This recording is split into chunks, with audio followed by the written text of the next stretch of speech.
solar eclipse is only visible in some parts of the world. To understand how solar eclipses happen, we really just need to think about how shadows work.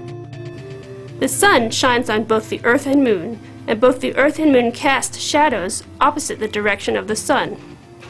A solar eclipse is what we see when a shadow from the Moon falls on the Earth. But the Moon is much smaller than the Earth, just like this softball is much smaller than the sidewalk. The shadow of the softball can only cover a little bit of concrete. The same thing happens in a solar eclipse.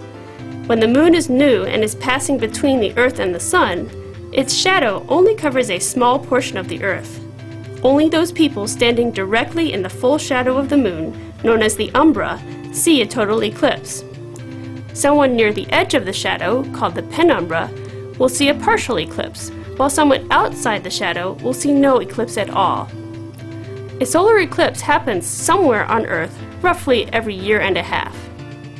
In an interesting coincidence of nature, the Moon is about 400 times smaller than the Sun, but is 400 times closer, so the Sun and Moon appear to be the same size in the sky, about the size of a pea held at arm's length.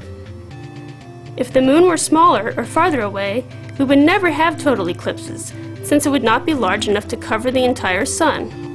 If it were larger or closer, then its shadow would be larger and the total eclipse would cover much more of the Earth. But we would not see the Sun's corona during a total eclipse. Since each solar eclipse only affects a small portion of the world, a region could go hundreds of years without experiencing one. Many people plan trips years in advance to be in just the right place at the right time to see these rare events. I'm one of those people. For Ask an Astronomer, I'm Dr. Susan Stolovey of the Certif Science Center.